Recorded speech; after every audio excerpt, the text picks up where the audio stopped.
রাজধানী পল্লবীতে শিশু হত্যার প্রতিবাদ ও দ্রুত বিচার দাবিতে বিক্ষোভ করেছেন স্থানীয়রা। এ ধরনের ঘটনার পুনরাবৃত্তি রোধে কঠোর বিচার দাবি করেন তারা। সকাল থেকে শিশুটির পরিবার প্রতি সমবেদনা জানাতে জড়ো হন সাধারণ মানুষ। পল্লবী মেট্রো স্টেশনের নিচে মানববন্ধন করে ঢাকা মহানগর উত্তর জামায়াত। মঙ্গলবার সকালে মিরপুর 11 নম্বর সেকশনের একটি বাড়ির তিনতলার একটি ফ্ল্যাট থেকে শিশুটির খণ্ডিত মরদেহ উদ্ধার করা হয়। গতরাতে তাকে মুন্সিগঞ্জের পারিবারিক কবরস্থানে দাফন করা হয়। এই ঘটনায় ঘাতক সোহেল রানা ও তার স্ত্রী কারাগারে।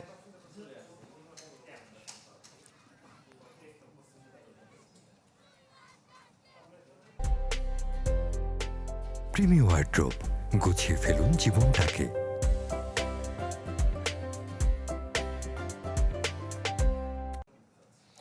দর্শক, এই নিয়ে আরো খবর জানাতে চাই আপনাদের। পল্লবী থেকে যুক্ত হচ্ছেন সহকর্মী হিরণ খান। হিরণ, সকাল থেকে অমানবিক নিষ্ঠুর এই ঘটনার প্রতিবাদ জানিয়ে আসছেন স্থানীয়রা। তাদের চাওয়াটা কি?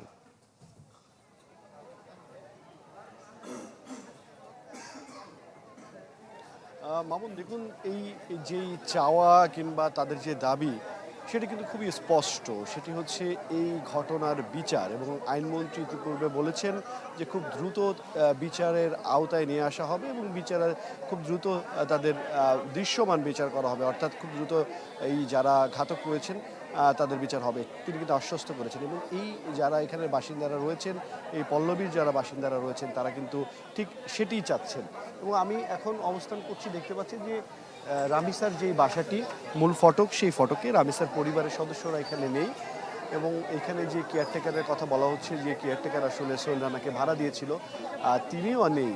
অর্থাৎ এই বাসায় যারা আশপাশে যারা ভাড়াটিয়ারা রয়েছেন তারা শুধু রয়েছেন, এবং তিনতলার রামিসাদের পরিবার, এবং আপনি জানেন যে সোহেল রানার যে স্ত্রী তিনিও গ্রেপ্তার হয়েছেন। এবং আমরা এখন পর্যন্ত 164-এ যতটুকু জানতে পেরেছি সোহেল রানার, সেটি হচ্ছে সোহেল রানা তার ভাষ্য অনুযায়ী রামিসাকে প্রথমে তিনি নিয়ে যান তার বাসায় টয়লেটে, এবং পরবর্তীতে যখন পাশবিক নির্যাতন চালান, পরবর্তীতে তিনি বুঝতে পারেন যে রামিসা যখন অজ্ঞান হয়ে যায়, তখন তিনি মনে করেন যে তিনি মারা গেছেন, রামিসা মারা গেছেন। তখন তাকে তার লাশ গুমের উদ্দেশ্যে তাকে টুকরো টুকরো করেন, এমনটি কিন্তু আসলে জানিয়েছেন। এবং তার স্ত্রী ঘরের ভিতরেই ছিলেন, এবং স্ত্রীর ভাষ্য অনুযায়ী যখন তিনি এই ঘটনাটি দেখেন, পরবর্তীতে তার স্বামীকে বাঁচানোর জন্য এই যে ভবনটি দেখতে পাচ্ছেন, এই ভবনের পিছনের রাস্তাটি, এর আগের সংবাদে আমি দেখিয়েছিলাম যে পিছনের গ্রিল কেটে তিনি পিছনে সানসেট দিয়ে নিচে নেমে পিছনের রাস্তা দিয়ে আসলে বের হয়ে যান, এবং সহজেই তিনি বের হয়ে গেছেন। এবং এখন পর্যন্ত এই এলাকার সাধারণ মানুষের সাথে আমরা কথা বলেছি, তিনি সোহেল রানা সে ড্রাগ অ্যাডিক্টেড ছিলেন, এবং এই জায়গার কিছু স্থানীয় লোকজনের সাথে কিন্তু আসলে তিনি এই ড্রাগটি নিতেন। এবং এইখানের যারা বাসিন্দারা রয়েছেন তারা বলছিলেন যে এই এলাকাটি আসলে মাদকের অভয়ারণ্য বলা যেতে পারে, এবং প্রকাশ্যে আমি যদি এখানে দাঁড়িয়ে আছি, আমি যদি সংবাদকর্মী না হয়ে আশপাশে যেয়ে যদি মাদকে কিনতে চাই, তাহলে কিন্তু আসলে সহজে মাদক পাওয়া সম্ভব। অর্থাৎ এই যে এলাকাটি রয়েছে, এই এলাকার বাসিন্দারা, যে মিরপুর পল্লবীর যে সেকশন 11 ব্লক বি লাইন 7, এই এলাকাটি আসলে মাদকের অভয়ারণ্য বলে এই এলাকার লোকজন আসলে দাবি করছেন, এবং তারা আসছেন, এবং তাদের যেই পরিবারের সদস্যরা রয়েছে, শিশু বাচ্চারা রয়েছে, তাদের নিরাপত্তা নিয়ে আসলে কথা বলছেন।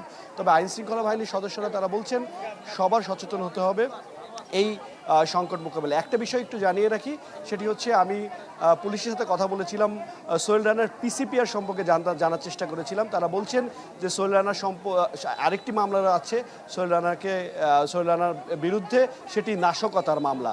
তবে কত সালের মামলা, কি মামলা, সেটি এখনো পর্যন্ত জানা যায়নি। এই ছিল এখান থেকে সর্বশেষ। জি, অনেক ধন্যবাদ আপনাকে।